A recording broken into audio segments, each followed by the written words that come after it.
안녕하세요. 개편입니다. 오늘은 저희 자영업 하시는 분들 대부분이 거칠 수밖에 없는 임대에 대해서 말씀을 드려볼까 해요. 보통의 경우에는 처음에 사업을 시작할 때 세무서에서, 관할 세무서에서 이 사람이 진짜 자영업을 하려는 게 맞는지 확인하는 차원에서 실제 상가로 방문을 할 때가 있습니다. 원래 방문을 하는 게 원칙이고요. 간혹 가다가 약식으로 규모가 큰 사업이 아니고서는 사진으로 대체하는 경우도 있습니다. 저는 참고로 평당 5만원 임대료를 내고 있고요. 대로변에서 살짝 밑으로 이렇게 기울어진 형태의 자리를 잡고 있습니다. 필로티라고 하죠. 요즘처럼 공실이 넘쳐나는 시기에는 건물주가 마음대로 임대료를 막 올리고 싶다고 해서 올릴 수 있는 게 아닐 겁니다. 만약 욕심을 부리는 건물주가 있다면 본인만의 착각이겠죠. 이 임대료도 시세에 따라서, 주변 시세에 따라서 정해지게 되는데요. 혼자만 단독으로 엄청 비싸게 받을 수가 없는 거죠. 요즘 자영업 하시는 분들이 정말 힘들다고 하는데 일각에서는 임대료 때문이다, 최저임금 때문이다 말들이 많으신데요. 제가 볼 때는 어느 하나가 직접적으로 영향을 미친다라고 보기는 어려울 것 같고 전반적으로 조금씩 다 영향을 미치지 않나 하는 생각을 합니다. 그럼 이 임대료가 왜 이렇게 사회적으로 이슈가 되느냐, 제 생각에는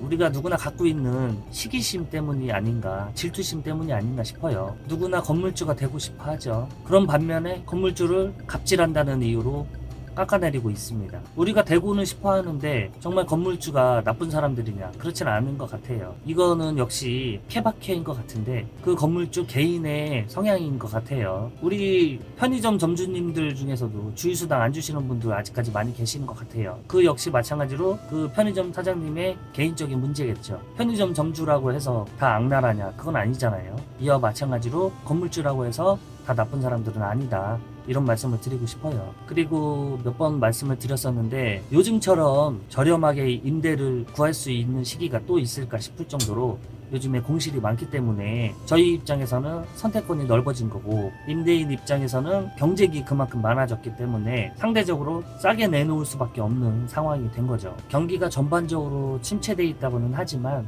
요즘은 또 임대료가 싸기 때문에 어떻게 보면 하나의 기회가 될 수도 있을 거라고 생각을 합니다. 이 임대에 대해서 가장 강조하고 싶은 말씀은 계약할 때가 제일 중요하다고 생각을 해요. 기본적으로 저희처럼 오프라인 매장으로 영업을 하시려면 입지가 굉장히 중요하겠죠. 싶은데 임대료가 너무 비싸, 그러면은 본인께서 스스로 판단을 하셔야겠죠. 조금 더 주고라도 저기를 들어가야 되는지, 조금 욕심을 버리시고 저렴한 상가로 임차를 하시든지.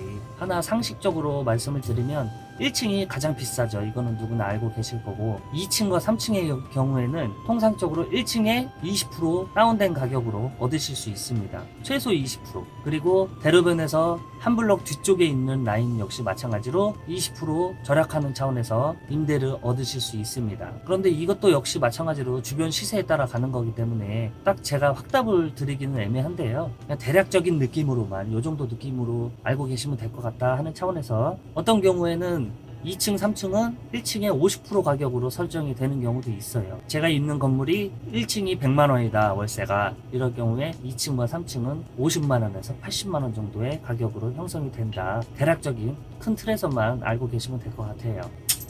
어이구, 왜? 담배 하나 줬어. 그리고 보증금에 대해서 간단하게 말씀을 드리면 이 보증금이라는 금액의 개념은 임차인이 계약 기간 중에 혹시나 기물을 파손하게 되거나 아니면 월세를 못 내는 경우가 생기실 수도 있기 때문에 임대인 입장에서는 미리 손실될 금액을 갖고 있다가 나중에 계약이 끝나는 시점에 다시 돌려주는 돈이라고 알고 계시면 될 것 같습니다. 예를 들어서 제가 월세 100만원에 2년짜리 계약을 한다. 그러면은 월세 곱하기 24개월 2,400만원이 되겠죠. 이 금액을 보증금으로 내게 되는 겁니다. 하지만 100만원 단위는 통상적으로 그냥 1000 단위로 끊기 때문에 2,000 아니면 3,000으로 계약을 하시는 겁니다. 또 100만원짜리 5년 계약을 한다. 그럼 60개월이죠. 그러면 보증금 6,000에 월세 100, 이런 식으로 책정이 되는 겁니다. 또 간혹 조율을 하실 수도 있겠는데요. 여유가 좀 되시면, 제가 만약에 목돈이 좀 있다 그러면은 임대인하고 상의를 해가지고 원래는 보증금 2,000이지만 나는 보증금 3,000을 내고 월세를 좀 깎아달라, 된다 하면은 대략 보증금 1,000만 원에 월세 10만 원 정도가 플러스 마이너스 된다 보시면 돼요. 그래서 보증금 3천을 내면은 월세가 90만 원으로 깎이게 됩니다. 또 목돈이 좀 없을 때는 보증금 1,000만 원에 월세 110만 원 이렇게 기본적으로 알고 계시면 될 것 같아요. 그리고 오늘 뉴스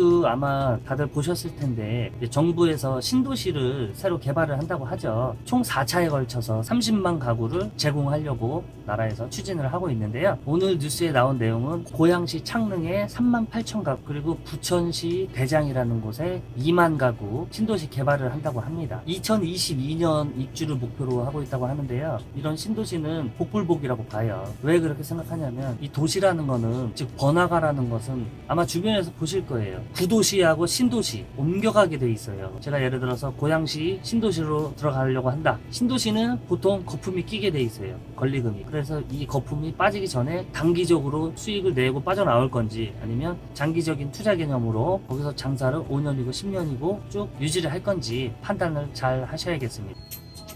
어서오세요. 사람하고 그랬던 거지? 괜찮아요. 그리고 신도시의 자리를 잡으실 때 가장 중요하게 생각하는 게 이미 단물이 쫙 빠진 상태인데 후발주자로 들어가는 경우에는 괜히 높은 권리금만 지불을 하셨다가 나중에 못 받고 나오시는 경우도 생기니까 상황 판단을 잘 하셔야겠습니다. 이건 한 가지 극단적인 예일 수도 있겠는데요. 요즘에 또 어떤 경우는 1년 동안 월세를 면제해주는 임대인도 계세요. 공실이 너무 오래되다 보니까 어떻게든 상가 활성화를 위해서 공실을 메꾸기 위해서 일단은 들어와라 이런 식으로 하시는 분도 계세요. 마음만 먹으시면 얼마든지 예전보다는 훨씬 저렴한 가격으로 상가를 구하실 수 있겠습니다. 그리고 이런 계약은 어차피 사람과 사람의 거래이기 때문에 너무 빡빡하게 생각 안 하셔도 돼요. 서로 예의 지켜가면서 좋게 하시면 월세 100만 원이지만 90만 원으로 깎으실 수도 있는 겁니다. 그리고 등기는 꼭 떼보시고 현재 건물의 채무 관계가 어떻게 되는지 저당이 얼마나 잡혀 있는지 다 나오니까 체크를 하시길 바래요. 소위 깡통 건물이라고 하죠. 건물주가 여윳돈이 전혀 없는 경우에 혹시나 나중에 계약이 끝났는데도 불구하고 보증금을 못 받으시는 경우도 생길 수 있으니까 이 건물주와 또 건물의 채무 관계는 반드시 확인을 하시는 게 좋겠다 이 말씀을 드리고 싶어요. 그리고 건물을 보러 가실 때 임대인이 간혹 가다가 말을 바꾸는 경우가 있어요.